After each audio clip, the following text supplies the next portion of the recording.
The Secret Doctrine by Elena Petrovna Blavatsky, a facsimile of the original edition of 1888, printed by the Cunningham Press, Alhambra, California. Book 2, Part 3, Addenda, Science and the Secret Doctrine Contrasted. Section 6, Giants, Civilizations, and Submerged Continents Traced in History. This will be the first half of this section. Since it is a very long section, I divide it into two parts again. When statements such as are comprised in the above heading are brought forward, the writer is, of course, expected to furnish historical instead of legendary evidence in support of such claims. Is this possible? Yes, for evidence of this nature is plentiful, and has simply to be collected and brought together to become overwhelming in the eyes of the unprejudiced. Once the sagacious student gets hold of the guiding thread, he may find it out for himself. We give facts and show landmarks. Let the wayfarer follow them. What is given here is amply sufficient for this century. In a letter to Voltaire, Bailly finds it quite natural that the sympathies of the grand old invalid of Ferney should be attracted to the representatives of knowledge and wisdom, the Brahmins of India. He then adds a curious statement. But, he says, your Brahmins are very young in comparison with their ancient instructors, unquote. Quoted from Lettres sur l'Atlantide. Bailly, who knew naught of the esoteric teachings nor of Lemuria, believed nevertheless unreservedly in the lost Atlantis, and also in several prehistoric and civilized nations which had disappeared without leaving any undeniable trace. He had studied the ancient classics and traditions extensively, and he saw that the arts and sciences known to those we now call the ancients were not the achievements of any of the now or even then existing nations, nor of any of the historical peoples of Asia, and that, notwithstanding the learning of the Hindus, their undeniable priority in the antiquity of their race had to be referred to a people or a race still more ancient and more learned than were even the Brahmins themselves. See Histoire de l'Astronomie Ancienne, page 25 et sequence. Voltaire, the greatest skeptic of his day, the materialist par excellence, shared Bailly's belief. He thought it quite likely that long before the empires of China and India there had been nations, cultured, learned, and powerful, which a deluge of barbarians overpowered and thus replunged into their primitive state of ignorance and savagery, or what they call the state of pure nature. From Lettres sur l'Atlantide, page 15. Note, this conjecture is but a half-guess. There were such deluges of barbarians in the fifth race. With regard to the fourth, it was a bona fide deluge of water which swept it away. Neither Voltaire nor Bailly, however, knew anything of the secret doctrine of the East. End of note. That which with Voltaire was the shrewd conjecture of a great intellect was with Bailly a question of historical facts. For I make great case of ancient traditions preserved through a long series of generations, he wrote. See the same source. It was possible, he thought, that a foreign nation should, after instructing another nation, so disappear that it should leave no traces behind. When asked how it could have happened that this ancient, or rather archaic nation should not have left at least some recollection in the human mind, he answered that time was a pitiless devourer of facts and events. But the history of the past was never entirely lost, for the sages of old Egypt had preserved it, and it is so preserved to this day elsewhere. Quote, you do not know which was the best and most handsome generation of men which has ever lived on this earth, said the priests of Sais to Solon, according to Plato. Quote, only a weak seed of it, of which you, Greeks, are the descendants, is all that remains. Their books, they added, preserved the records of a great nation which, emerging from the Atlantic Sea, had invaded Europe and Asia. In Timaeus. The Greeks were but the dwarfed and weak remnant of that once glorious nation. Notes. For a full discussion of the relations between the old Greeks and Romans and the Atlantean colonists, refer to 5 years of theosophy. And note, the story about Atlantis and all the traditions thereon were told, as all know, by Plato in his Timaeus and Critias. Plato, when a child, had it from his grandsire Critias, aged 90, who in his youth had been told of it by Solon, his father Dropida's friend, Solon, one of the Grecian 7 sages. No more reliable source can be found, we believe. End of notes. What was this nation? The secret doctrine teaches that it was the latest 7th subrace of the Atlanteans already swallowed up in one of the other subraces of the Aryan stock, one that had been gradually spreading over the continent and islands of Europe as soon as they had begun to emerge from the seas. Descending from the high plateau of Asia, where the 2 races had sought refuge in the days of the agony of Atlantis, it had been slowly settling and colonizing the freshly emerged lands. The immigrant subrace had rapidly increased and multiplied on that virgin soil, had divided into many families, which in their turn divided into nations. Egypt and Greece, the Phoenicians, and the northern stocks had thus proceeded from that one subrace. Thousands of years later, other races, the remnants of the Atlanteans, yellow and red, brown and black, began to invade the new continent. There were wars in which the newcomers were defeated, and they fled, some to Africa, others to remote countries. Some of these lands became in course of time, owing to new geological convulsions, islands. Being thus forcibly separated from the continents, the result was that the undeveloped tribes and families of the Atlantean stock fell gradually into a still more abject and savage condition. Did not the Spaniards and the Cibola expeditions meet with white, savage chiefs? And has not the presence of African Negro types in Europe in the prehistoric ages been now ascertained? It is this presence of a type associated with that of the Negro, and also with that of the Mongolian, which is the stumbling block of anthropology. The individual who lived at an incalculably distant period at La Nolette in Belgium, vide Dr. Carter Blake's paper on the Nolette jaw, Anthropological Review, September 1867, is an example. The caves on the banks of the Lesse in southern eastern Belgium, says this anthropologist, afford evidence of what is perhaps the lowest man, as shown by the Nolette jaw. Such men, however, had amulets of stone, perforated for this purpose of ornament. These are made of a samite now found in the basin of Gironde, he writes. Thus Belgian man was extremely ancient.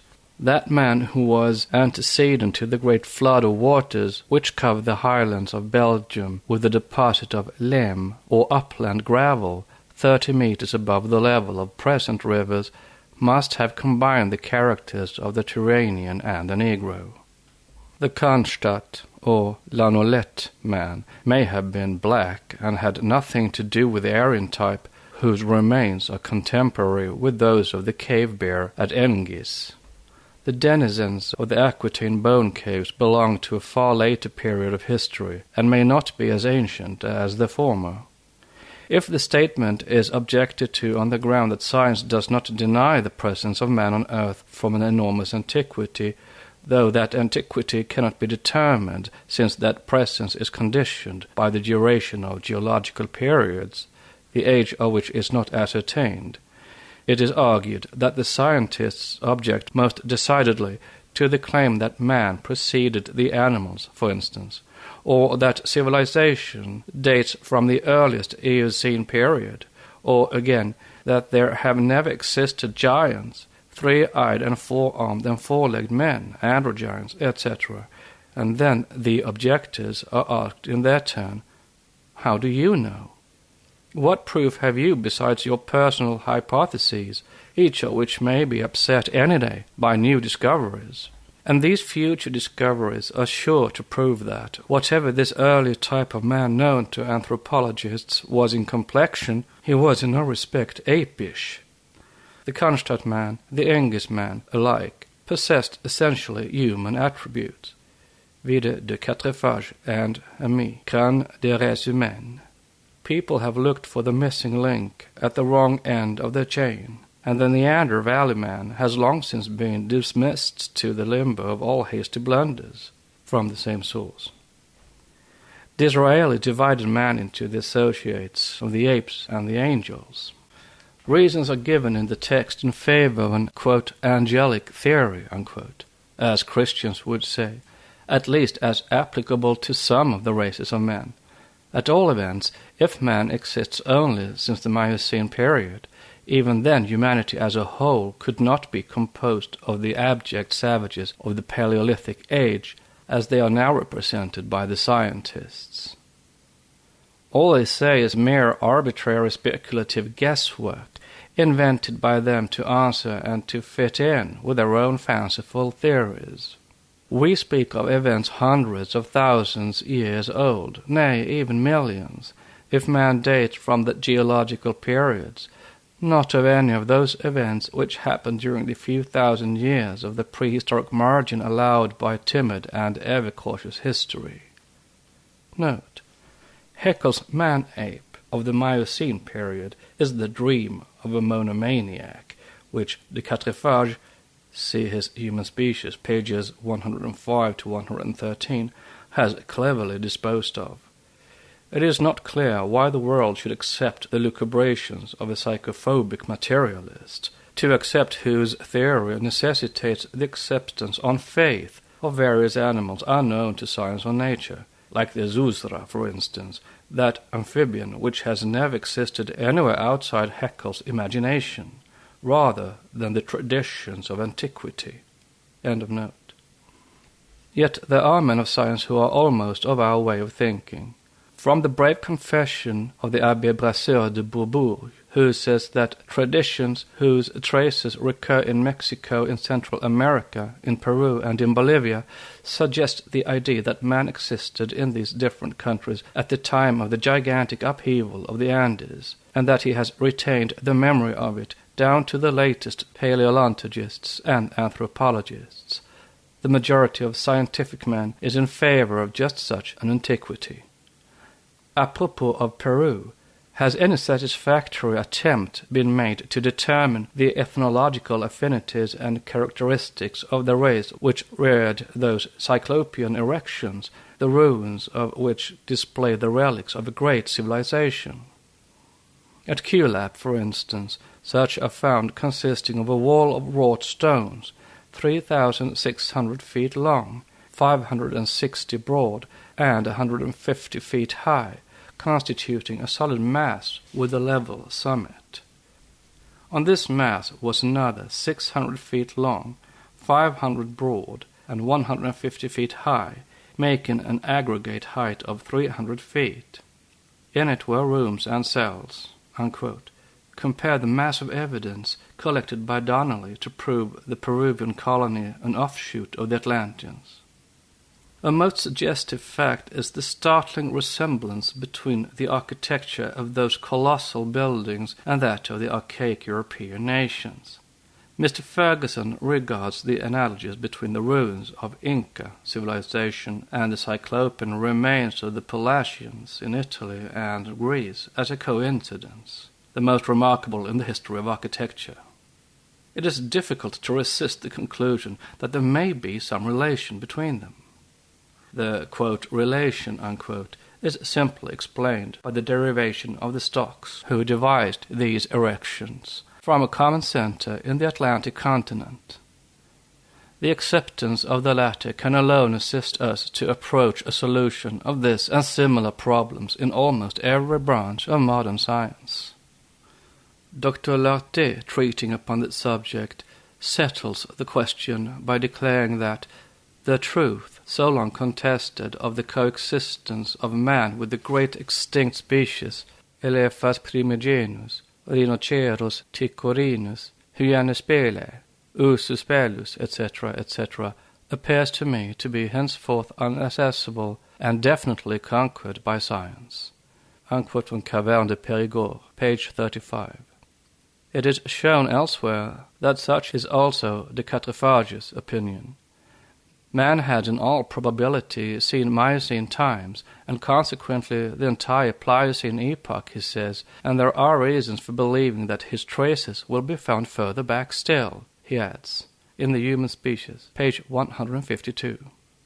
Note, the ingenious author of Atlantis, the Antediluvian World, in discussing the origin of various Grecian and Roman institutions, expresses his conviction that the roots of the institutions of today reach back to the Miocene age. And further yet, as already stated. End of note. Egypt is far older than Europe as now traced on the map. Atlanto-Aryan tribes began to settle on it when the British Islands and France were not even in existence. Note on British Islands, as we know them, however. For not only does geology prove that the British Islands have been 4 times submerged and re-elevated, but that the straits between them and Europe were dry land at a remote former epoch. End of note. It is well known that the tongue of the Egyptian Sea, or the delta of Lower Egypt, became firm land very gradually and followed the highlands of Abyssinia. Unlike the latter, which arose suddenly, comparatively speaking, it was very slowly formed, through long ages, from successive layers of sea slime and mud deposited annually by the soil brought down by a large river, the present Nile. Yet even the delta, as a firm and fertile land, has been inhabited for more than 100,000 years. Later tribes, with still more Aryan blood in them than their predecessors, arrived from the east and conquered it from a people whose very name is lost to posterity, except in secret works. It is this natural barrier of slime which sucked in slowly and surely every boat that approached these inhospitable shores that was, till within a few thousand of years before Christ, the best safeguard of the later Egyptians, who had managed to reach it through Arabia, Abyssinia, and Nubia, led on by Manuvina in the day of Vishvamitra. See in Isis Unveiled, Volume 1, page 627, what Kulukabata says. So evident does the antiquity of man become with every day that even the Church is preparing an honorable surrender and retreat. The learned Abbé Fabre, professor at the Sorbonne, has categorically declared that prehistoric paleontology and archaeology may, without any harm to the scriptures, discover in the tertiary beds the traces of pre-Adamite man as much as they like, since it disregards all creations anterior to the last deluge but one, that which produced the diluvium, according to the Abbé. Bible revelation leaves us free to admit the existence of man in the grey diluvium, in Pliocene and even Eocene strata. On the other hand, however, geologists are not all agreed in regarding the men who inhabited the globe in these primitive ages as our ancestors. Note, Les origines de la terre de l'homme, page 454. To this, Professor N. Joly of Toulouse, who quotes the Abbé in his Man Before Metals, expresses the hope that Monsieur Fabre will permit him to differ from him on this last point, page 186. So do the occultists, for though they claim a vast difference in the physiology and outward appearance of the 5 races so far evolved, still they maintain that the present human species has descended from one and the same primitive stock, evolved from the divine man, our common ancestors and progenitors. End of note.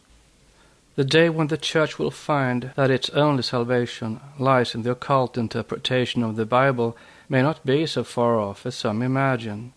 Already many an abbé and ecclesiastic has become an ardent Kabbalist, and as many appear publicly in the arena, breaking a lance with theosophists and occultists in support of the metaphysical interpretation of the Bible.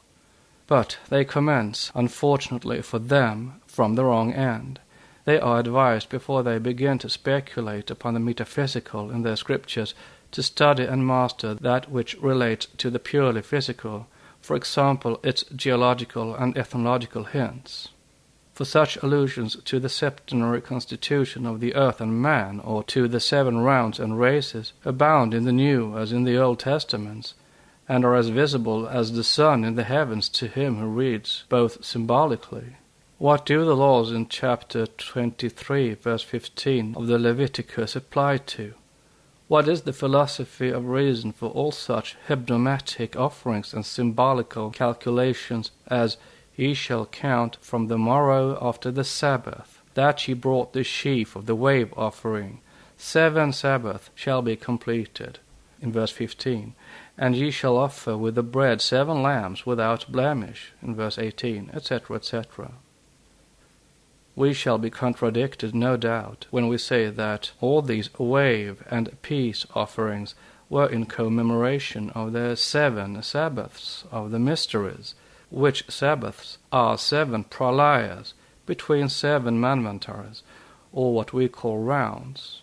For Sabbath is an elastic word, meaning a period of rest of whatever nature, as explained elsewhere. See Part 2, sections on the septenary.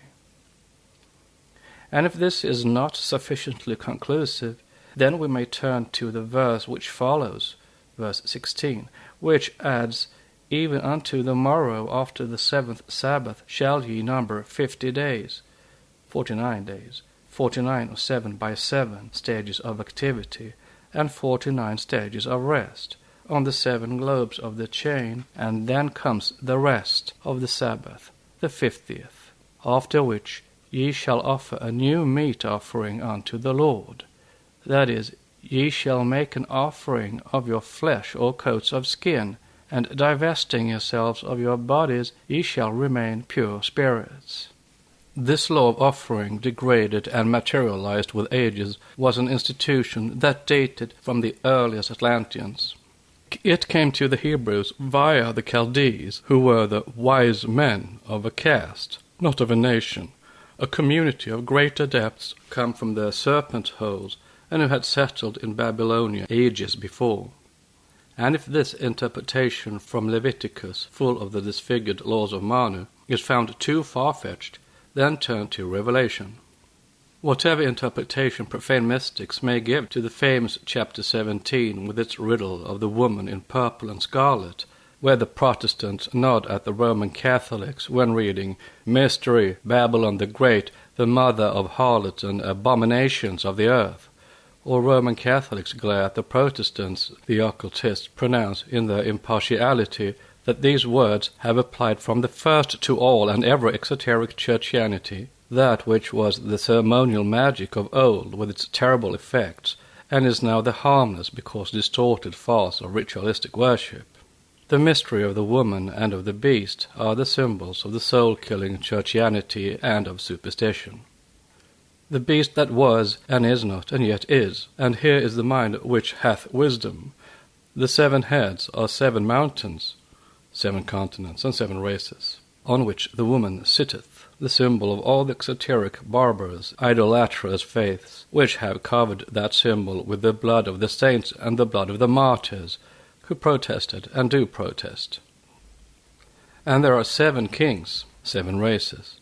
5 are fallen, our 5th race included, and 1 is, the 5th continues, and the other, the 6th and the 7th races, is yet to come. And when he, the race, king, cometh, he must continue a short space, in verse 10. There are many such apocalyptic allusions, but the student has to find them out for himself. These 5 kings were mentioned before. If the Bible combines with archaeology and geology to show that human civilization has passed through 3 more or less distinct stages, in Europe at least, and if man, both in America and Europe as much as in Asia, dates from geological epochs, why should not the statements of the secret doctrine be taken into consideration? It is more philosophical or logical and scientific too to disbelieve with Mr. Albert Gaudry in Miocene man, while believing that the famous Tenay flints were carved with the Dryopithecus monkey, or with the occultist that the anthropomorphous monkey came ages after man. Note: the flints of Tenay bear unmistakable trace of the work of human hands. G. de Mortillier, Promenade au Musée de Saint-Germain, page 76. End of note. For if it is once conceded and even scientifically demonstrated that there was not in the middle of the Miocene epoch a single species of mammal identical with species now extant, as writes Albert Gaudry, Les enchaînements du monde animal dans le temps géologique, on page 240, and that man was then just as he is now, only taller and more athletic than we are, then where is the difficulty? Note. Speaking of the reindeer hunters of Périgord, Joly says of them that they were of great height, athletic, and a strong-built skeleton, etc. See Man Before Metals on page 353. End of note. That they could hardly be the descendants of monkeys, which are themselves not traced before the Miocene epoch, is on the other hand testified to by several eminent naturalists. Note. On the shores of the lake Beauce, says the Abbé Bourgeois, man lived in the midst of a fauna which completely disappeared, Archaeotherium, tapir, mastodon. With the fluviatile sands of Orleanis came the anthropomorphous monkey, Pliopithecus antiquus, therefore later than man. Unquote. See Compte Rendu of the Prehistoric Congress of 1867 at Paris. End of note. Quote from Descartes. Thus, in the savage of Quaternary ages who had to fight against the mammoth with stone weapons, we find all those craniological characters generally considered as the sign of great intellectual development, Descartes states in The Human Species, page 312. Unless man emerged spontaneously, endowed with all his intellect and wisdom from his brainless Catarrhine ancestor, he could not have acquired such brain within the limits of the Miocene period, if we are to believe the learned Abbé Bourgeois. As to the matter of giants, though the tallest man hitherto found in Europe among fossils is the Mentone man, 6 feet 8 inches, others may yet be excavated. Nilsson, quoted by Lubbock, states that in a tomb of the Neolithic age, a skeleton of extraordinary size was found in 1807, and that it was attributed to a king of Scotland, Albus MacGaldus. And if in our own day we occasionally find men and women from 7 feet to even 9 feet and 11 feet high, this only proves on the law of atavism, or the reappearance of ancestral features of character, that there was a time when 9 feet and 10 feet was the average height of humanity, even in our latest Indo-European race. But as the subject was sufficiently treated elsewhere, we may pass on to the Lemurians and the Atlanteans and see what the old Greeks knew of these early races and what the moderns now know. The great nation mentioned by the Egyptian priests, from which descended the forefathers of the Greeks of the age of Troy, and which, as averred, had been destroyed by the Atlantic race, was then, as we see, assuredly no race of Paleolithic savages. Nevertheless, already in the days of Plato, with the exception of priests and initiates, no one seems to have preserved any distinct recollection of the preceding races. The earliest Egyptians had been separated from the latest Atlanteans for ages upon ages. They were themselves descended from an alien race, and had settled in Egypt some 400,000 years before, but their initiates had preserved all the records. Note. Quote, in making soundings in the stony soil of the Nile Valley 2 baked bricks were discovered, one at the depth of 20, the other at 25 yards. If we estimate the thickness of the annual deposit formed by the river at 8 inches per century, more careful calculations have shown no more than from 3 to 5 per century. We must assign to the first of these bricks 12,000 years, and to the second 14,000 years. By means of analogous calculation, Burmeister supposes 72,000 years to have elapsed since the first appearance of man on the soil of Egypt, and Draper attributes to the European man who witnessed the last glacial epoch an antiquity of more than 250,000 years. Unquote from Man Before Metals on page 183. Egyptian zodiacs show more than 75,000 years of observation. See further. Note well also that Burmeister speaks only of the delta population. End of note. Even so late as the time of Herodotus, They had still in their possession the statues of 341 kings who had reigned over their little Atlanto-Aryan subrace. Read about the latter, Esoteric Buddhism, page 66, 5th edition. If one allows only 20 years as an average figure of the reign of each king, the duration of the Egyptian Empire has to be pushed back from the day of Herodotus about 17,000 years. Bunsen allowed the Great Pyramid of antiquity of 20,000 years.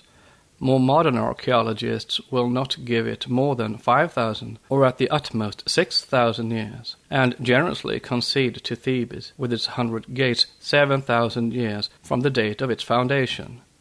And yet there are records which show Egyptian priests, initiates, journeying in a northwesterly direction by land via what became later the Strait of Gibraltar, turning north and traveling through the future Phoenician settlements of the southern Gaul and still further north until reaching Karnak, Morbihan.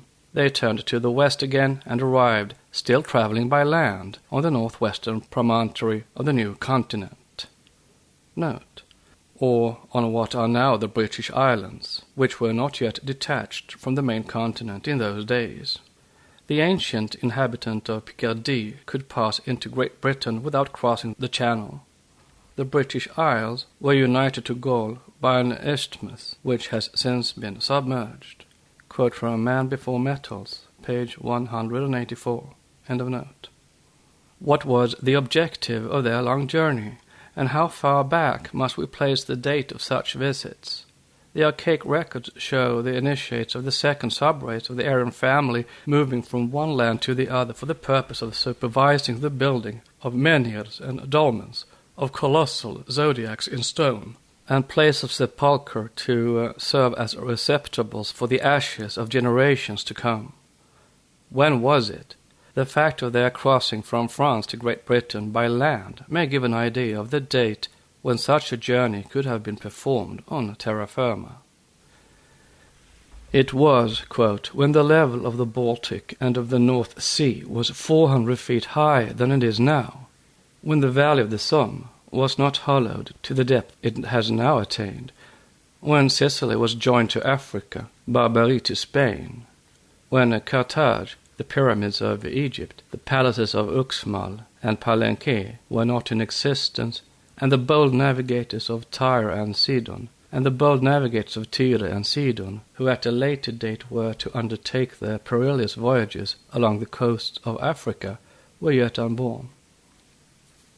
What we know with certainty is that European man was contemporaneous with the extinct species of the Quaternary epoch, that he witnessed the upheaval of the Alps and the extension of the remotest historical traditions.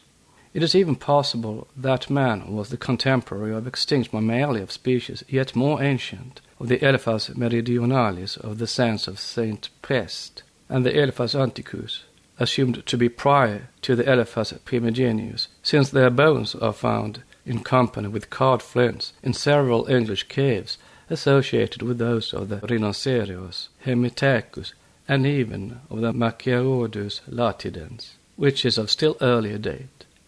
M. E. Lartet is of opinion that there is nothing really impossible in the existence of man as early as the Tertiary period. Notes. Note that he witnessed the upheaval of the Alps. He witnessed and remembered it too, as the final disappearance of the largest continent of Atlantis was an event coincident with the elevation of the Alps, a master writes. See Esoteric Buddhism on page 70. Pari passu, as one portion of the dry land of our hemisphere disappeared, some land of the new continent emerged from the seas. It is on this colossal cataclysm, which lasted during a period of 150,000 years, that traditions of all the, quote, deluges, unquote, are built, the Jews building their version on an event which took place later in Poseidonis. A note on Lartet is of the opinion that there is nothing really impossible in the existence of man as early as the Tertiary period.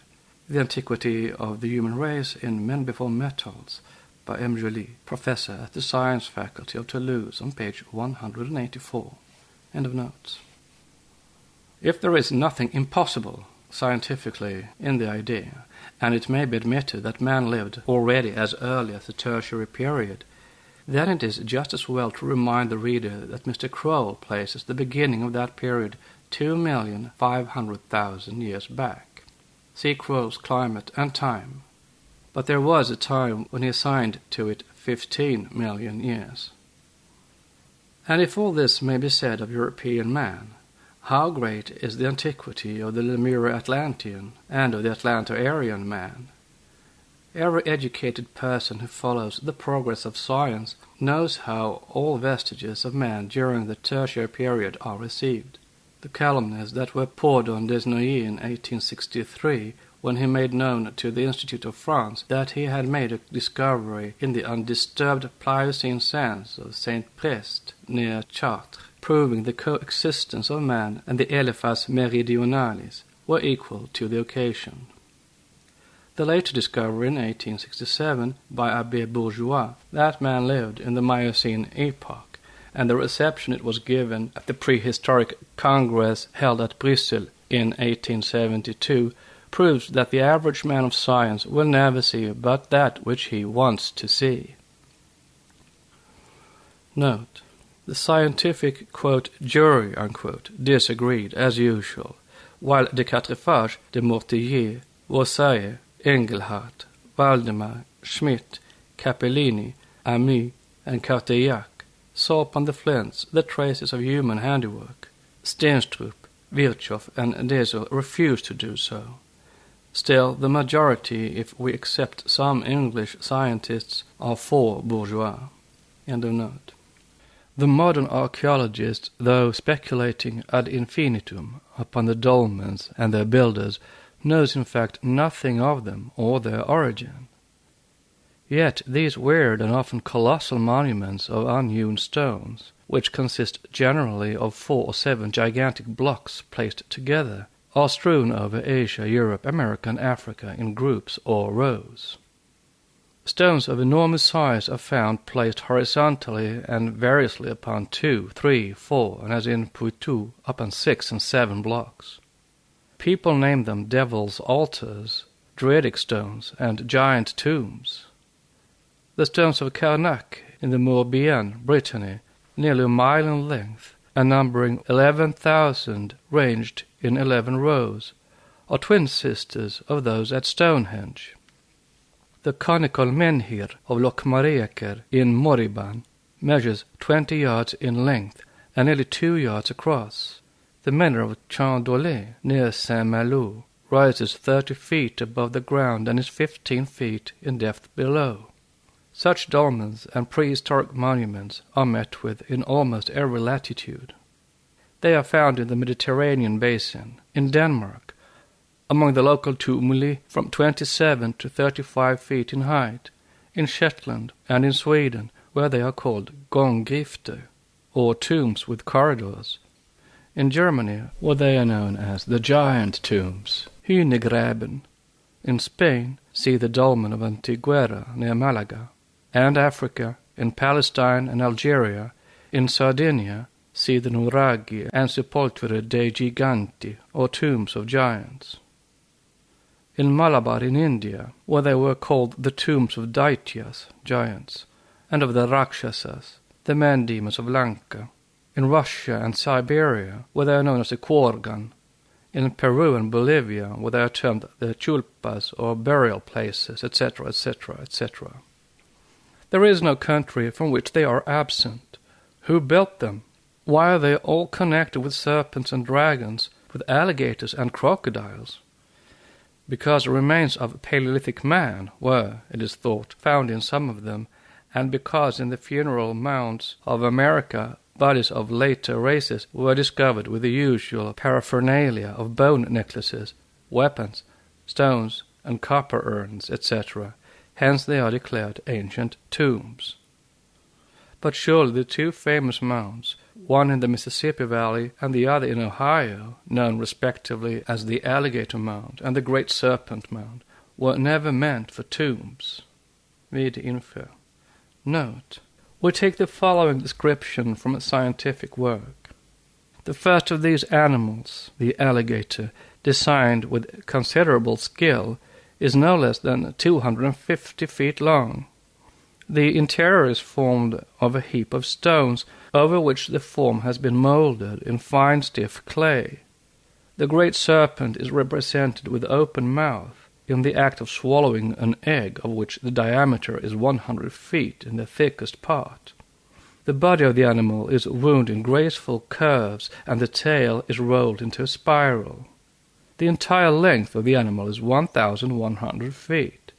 This work is unique, and there is nothing on the old continent which offers any analogy to it," unquote. Except its symbolism, however, of the serpent, the cycle of time, swallowing cosmos, the egg. End of note. Yet one is told authoritatively that in the mounds and the mound of dolmen builders are all, quote, pelasgic, unquote, in Europe, antecedent to the Incas in America, yet of not extremely distant times. They are built by no race of dolmen builders, which never existed, which is the opinion of de Mortillier, Bastien, and Westrup, save in the earlier archaeological fancy. Finally, Virchow's opinion of the giant tombs of Germany is now accepted as an axiom. Quote, "The tombs alone are gigantic, and not the bones they contain," says that German biologist, and archaeology has but to bow and submit to the decision. Note: it might be better perhaps for fact had we more specialists in science and fewer, quote, "authorities," unquote, on universal questions. One never heard that Humboldt gave authoritative and final decisions in the matter of polypi or the nature of excretions. End of note. That no gigantic skeletons have been hitherto found in the, quote, "tombs," unquote, is yet no reason to say there never were the remains of giants in them. Cremation was universal till a comparatively recent period, some 80 or 100,000 years ago. The real giants, moreover, were nearly all drowned with Atlantis. Nevertheless, the classics, as shown elsewhere, often speak of giant skeletons still excavated in their day.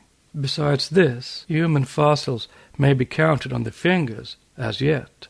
No skeleton ever yet found is older than between 50 or 60,000 years, and man's size was reduced from 15 to 10 or 12 feet ever since the third subrace of the Aryan stock, which subrace, born and developed in Europe and Asia Minor under new climates and conditions, had become European. Note: 57,000 years is the date assigned by Dr. Dowler to the remains of the human skeleton found buried beneath 4 ancient forests at New Orleans on the banks of the Mississippi River. End of note. Since then, as said, it has steadily been decreasing. It is true, therefore, to say that the tombs alone are archaic, and not necessarily the bodies of men occasionally found in them, and that those tombs, since they are gigantic, must have contained giants, or rather the ashes of generations of giants. Note: Murray says of the Mediterranean barbarians that they marvel at the prowess of the Atlanteans. Quote, "Their physical strength was extraordinary, witness indeed their cyclopean buildings. The earth shaking sometimes under their tread. Whatever they did was done speedily. They were wise and communicated their wisdom to men." Unquote. From Mythology, page 4. End of note. Nor were all such cyclopean structures intended for sepulchres. It is with the so-called druidical remains, such as Carnac in Brittany and Stonehenge in Great Britain, that the travelling initiates above alluded to had to do. All these gigantic monuments are all symbolic records of the world's history. They are not druidical, but universal. Nor did the Druids build them, for they were only the heirs to the cyclopean lore left to them by generations of mighty builders and, quote, magicians, unquote, both good and bad. It will always be a subject of regret that history, rejecting a priori the actual existence of giants, has preserved us so little of the records of antiquity concerning them. Yet in nearly every mythology, which after all is ancient history, the giants play an important part. In the Old Norse mythology, the giants, Skrymir and his brethren, against whom the sons of the gods fought, were potent factors in the histories of deities and men. The modern exegesis that makes these giants to be the brethren of the dwarves and reduces the combats of the gods to the history of the development of the Aryan race will only receive credence amongst the believers in the Aryan theory as expounded by Max Müller, granting that the Tyrrhenian races were typified by the dwarfs, dvärgar, and that a dark, round-headed and dwarfish race was driven northward by the fair-faced Scandinavians, or Aesir, the gods being like unto men. There still exists neither in history nor any other scientific work any anthropological proof whatever of the existence in time or space of a race of giants. Yet that such exists relatively and de facto side by side with dwarves, Schweinfurt can testify. The Niam of Africa are regular dwarfs, while their next neighbors, several tribes of comparatively fair-complexioned Africans, are giants when confronted with the Niams, and very tall even among Europeans, for their women are all above 6.5 feet high. Reader Schweinfurt's latest works. In Cornwall and in ancient Britain, the traditions of these giants are, on the other hand, excessively common. They are said to live even down to the time of King Arthur. All this shows that giants lived to a later date among the Celtic than among the Teutonic peoples. If we turn to the New World, we have traditions of a race of giants at Tarija on the eastern slopes of the Andes and in Ecuador, who combated gods and men. These old beliefs, which term certain localities Los Campos de los Gigantes, are always concomitant with the existence of Pliocene mammalia and the occurrence of Pliocene-raised beaches. Quote, all the giants are not under Mount Ossa, unquote. And it would be poor anthropology indeed that would restrict the traditions of giants to Greek and Bible mythologies. Slavonian countries, Russia especially, teem with legends about the Vorgaterei, mighty giants of old, and their folklore, most of which has served for the foundation of natural histories, their oldest songs, and their most archaic traditions, speak of the giants of old. Thus we may safely reject the modern theory that would make of the Titans mere symbols standing for cosmic forces. They were real living men, whether 20 only 12 feet high. Even the Homeric heroes, who, of course, belong to a far more recent period in the history of the races, appear to have wielded weapons of a size and weight beyond the strength of the strongest men of modern times. Quote, not twice 10 men the mighty bulk could raise, such men as live in these degenerate days. Unquote. If the fossil footprints from Carson, Indiana, USA are human, they indicate gigantic men. Of their genuineness there can remain no doubt. It is to be deplored that the modern and scientific evidence for gigantic men should rest on footprints alone. Over and over again, the skeletons of hypothetical giants have been identified with those of elephants and mastodons. But all such blunders before the days of geology, and even the traveller's tales of Sir John Mandeville, who says that he saw giants 56 feet high in India, only show that belief in the existence of giants has never at any time died out of the thoughts of man. That which is known and accepted is that several races of gigantic men have existed and left distinct traces. In the Journal of the Anthropological Institute, Volume 1871, article by Dr. C. Carter Blake, such a race is shown as having existed at Palmyra and possibly in Midian, exhibiting cranial forms quite different from those of the Jews. It is not improbable that another such race existed in Samaria, and that the mysterious people who built the stone circles in Galilee viewed Neolithic flints in the Jordan Valley and preserved the ancient Semitic language quite distinct from the square Hebrew character, was of a very large stature. The English translations of the Bible can never be relied upon, even in their modern revised forms. They tell us of the Nephilim, translating the word by giants, and further adding that they were hairy men, probably the large and powerful prototypes of the later satires so eloquently described by the patristic fancy, some of the church fathers assuring their admirers and followers that they had themselves seen these satires, some alive, others pickled and preserved. The word giants being once adopted as a synonym of Nephilim, the commentators have since identified them with the sons of Anak. The filibusters who seized on the promised land found a pre-existing population far exceeding their own in stature and called it a race of giants. But the races of really gigantic men had disappeared ages before the birth of Moses. This tall people existed in Canaan, and even in Bashan, and may have had representatives in the Nabateans of Midian. They were of far greater stature than the undersized Jews. 4,000 years ago their cranial conformation and large stature separated them from the children of Heber. 40,000 years ago their ancestors may have been of a still more gigantic size, and 400,000 years earlier they must have been in proportion to men in our days, as the Brobdingnagians were to the Lilliputians. The Atlanteans of the Middle Period were called the Great Dragons, and the first symbol of their tribal deities, when the gods and the divine dynasties had forsaken them, was that of a giant serpent. The mystery veiling the origin and the religion of the Druids is as great as that of their supposed fanes is to the modern symbologist, but not to the initiated occultists. Their priests were the descendants of the last Atlanteans, and what is known of them is sufficient to allow the inference that they were Eastern priests akin to the Chaldeans and Indians, though little more.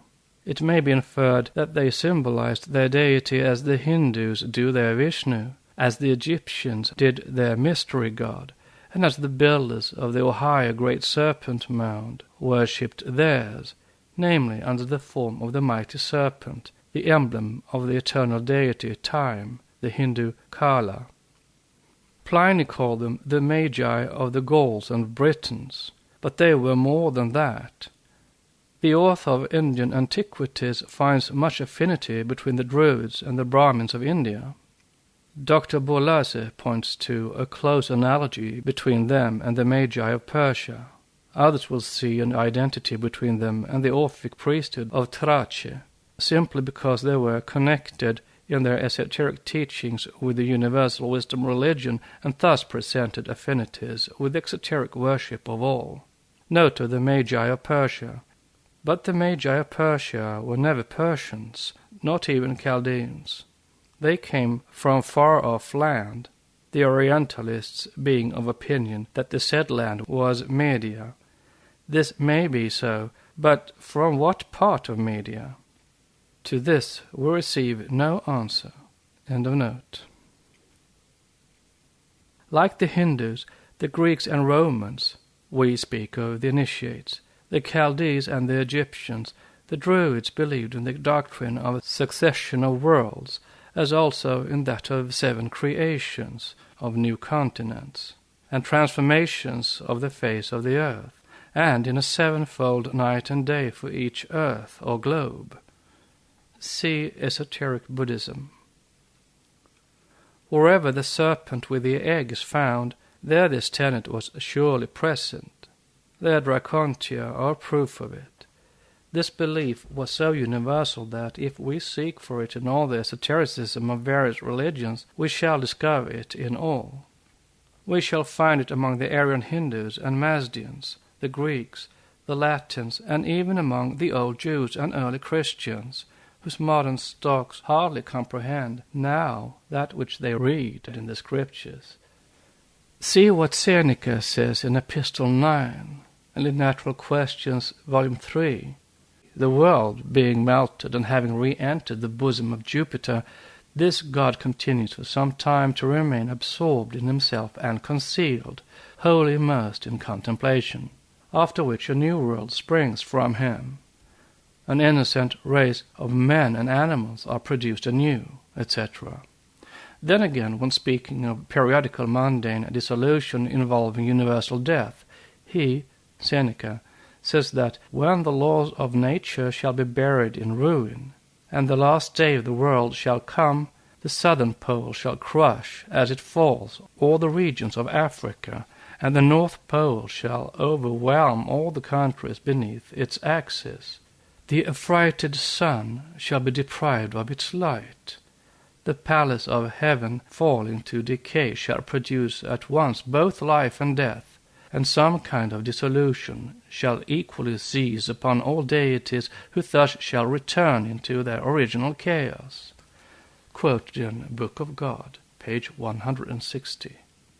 One might imagine oneself reading the Puranic account by Parasara of the great Pralaya. It is nearly the same thing, idea for idea. Has Christianity nothing of the kind? It has, we say. Let the reader open any English Bible and read chapter 3 of the second epistle of Peter from verse 3 till the 14th, and he will find there the same ideas. Quote, "There shall come in the last days scoffers, saying, Where is the promise of his coming? Since the fathers fell asleep, all things continue as they were from the beginning of creation, for they are ignorant. That by the word of God the heavens were of old, and the earth standing out of the water and in the water, whereby the world that then was, being overflowed with water, perished. But the heavens and the earth that are now are reserved unto the fire, wherein the heavens shall be dissolved, and the elements shall melt with fervent heat. We nevertheless look for new heavens and new earth, etc., etc." Unquote. If the interpreter chose to see in this a reference to creation, the deluge, and the promised coming of Christ, when they will live in a new Jerusalem in heaven, this is no fault of, quote, Peter, unquote. What the writer of the epistles meant was the destruction of this fifth race of ours by subterranean fires and inundations, and the appearance of new continents for the sixth root race. For the writers of these epistles were all learned in symbology, if not in the sciences. It was mentioned elsewhere that the belief in the septenary constitution of our chain was the oldest tenet of the early Iranians, who got it from the first Zarathustra. It is time to prove it to those Parsis who have lost the key to the meaning of their scriptures. In the Avesta the earth is considered septempartite and tripartite at one and the same time. This is regarded by Dr. Geiger as an incongruity for the following reasons, which he calls discrepancies. The Avesta speaks of the 3/3 of the earth because the Rig Veda mentions 3 earths. 3 strata or layers, one lying above the other, are all said to be meant by this. Note, see page 129 of Civilization of the Eastern Iranians in Ancient Times. End of note. But he is quite mistaken, as are all exoteric profane translators. The Avesta has not borrowed the idea from the Rig Veda, but simply repeats the esoteric teaching. The 3 strata or layers do not refer to our globe alone, but to the 3 layers of the globes of our terrestrial chain, 2 by 2 on each plane, one on the descending, the other on the ascending arc. Thus, with reference to the 6 spheres or globes above our earth, the 7th and the 4th, it is septempartite, while with regard to the planes over our plane, it is tripartite. This meaning is carried out and corroborated by the text in the Avesta and Vendidad, and even by the speculations, a most laborious and unsatisfactory guesswork, of the translators and the commentators. It thus follows that the division of the earth, or rather the earth's chain, into 7 karshvars is not in contradiction with the 3 zones, if this word is read planes. As Geiger remarks, this septenary division is very old, the oldest of all, since the Gathas already speak of the septempartite earth. Bhumi, Haptaiti, Yasna, 32, verse 3. For according to the Parsi scriptures, the 7 Kashvas are to be considered as completely disconnected parts of the earth, which they surely are. For between them there flows the ocean, so that it is impossible, as stated in several passages, to pass from one Karshvar to another. Note: compare, for example, Volume 1, 4 of the Pahlavi translation. End of note. The quote ocean, unquote, is space, of course, for the latter was called waters of space before it was known as ether. Moreover, the word Karshvar is consistently rendered by Dvipa, and especially Kwanirata by Jambudvipa, Neryu Singh, the translator of the Yasna. But this fact is not taken into account by the Orientalists, and therefore we find even such a learned Zoroastrian and Parsi by birth as the translator of Dr. Geiger's work passing unnoticed, and without a word of comment, sundry remarks of the former on the incongruities of this kind abounding in the Mazdean scriptures. One of such incongruities and coincidences concerns the similarity of the Zoroastrian with the Indian tenet with regard to the 7 Dvipas, islands, or continents rather, as met with in the Puranas, namely, the Dvipas form concentric rings which, separated by the ocean, surround Jambudvipa, which is situated in the center, on page 130 of Volume 1. And according to the Iranian view, the Karshvar Kwanirata is likewise situated in the center of the rest. Each of them, the other 6 Karshvars, is a peculiar individual space, and so they group themselves round, above Kwanirata. The same source, page 131. Now Kwanirata is not, as believed by Geiger and his translator, the country inhabited by the Iranian tribes, and the other names do not mean the adjacent territories of foreign nations in the north, south, west, and east, as stated on page 132, but our globe or earth. For that which is meant by the sentence which follows the last quoted, namely, that 2 Vodubarshti and Vodusarshti lie in the north, 2 Vidadhavshu and Tradadhavshu in the south, Savahi and Arazahi in the east and west, is simply the very graphic and accurate description of the chain of our planet, the Earth, represented in the Book of Jan. The Mazdean names given above have only to be replaced by those used in the secret doctrine to become an orthodox tenet. The earth, our world, therefore, is tripartite, because the chain of the worlds is situated on 3 different planes above our globe, and it is septempartite because of the 7 globes, or spheres, which compose the chain. Hence the further meaning given in Vendidad 19, verse 39, showing that Kwanirata alone is combined with Imat, this earth, while all other Karshvares are combined with the word Avat, that or those upper earths. Nothing could be plainer. The same may be said of the modern comprehension of all other ancient beliefs. The Druids understood the meaning of the sun in Taurus. Therefore, while all the fires were extinguished on the 1st of November, their sacred and inextinguishable fires alone remained to illumine the horizon, like those of the Magi and the modern Zoroastrians. And like the early 5th race and later Chaldees, the Greeks, and again like the Christians, who do the same to this day without suspecting the real meaning, they greeted the morning star, the beautiful Venus Lucifer. Note: Dr. Kinnelly quotes in his Book of God Valency, who says, "I had not been a week landed in Ireland from Gibraltar, where I had studied Hebrew and Chaldaic under Jews of various countries, when I heard a peasant girl say to a neighbor standing by her, 'Teach on Madinag,' behold the morning star, pointing to the planet Venus, the Madinanag of the Chaldeans." End of note. Strabo speaks of an island near to Britannia, where Ceres and Persephone were worshipped with the same rites as in Samothrace, and this island was sacred Yerna, where the perpetual fire was lit. The Druids believed in the rebirth of man, not as Lucian explains, that the same spirit shall animate a new body, not here but in a different world, but in a series of reincarnations in this same world. For as Diodorus says, they declared that the souls of men, after determinate periods, would pass into other bodies.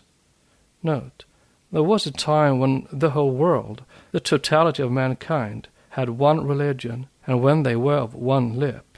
All the religions of the earth were at first one and emanated from one center, says Faber very truly. End of note. These tenets came to the fifth race Aryans from their predecessors of the fourth race, the Atlanteans. They had piously preserved the teachings which told them how their parent root race, becoming with every generation more arrogant, owing to the acquisition of superhuman powers, had been gradually gliding towards its end. Those records reminded them of the giant intellect of the preceding races as well as of their giant size. One finds the repetition of those records in every age of history, in almost every old fragment which has descended to us from antiquity.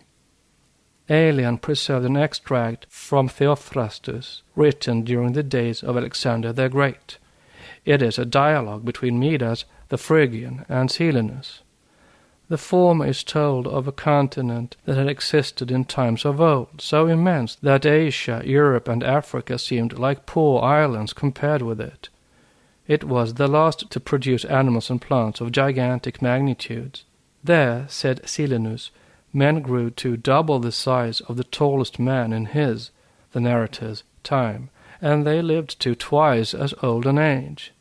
They had wealthy cities with temples, and one of such cities held more than 1 million of inhabitants in it, gold and silver being found there in great abundance. Grote's suggestion that Atlantis was but a myth arisen from a mirage, clouds on a dazzling sky taking the appearance of islands on a golden sea, is too disingenuous to be even noticed. Next up is the continuation of and conclusion of section 6 with its subsection Some Statements about the Sacred Islands and Continents in the Classics, explained esoterically.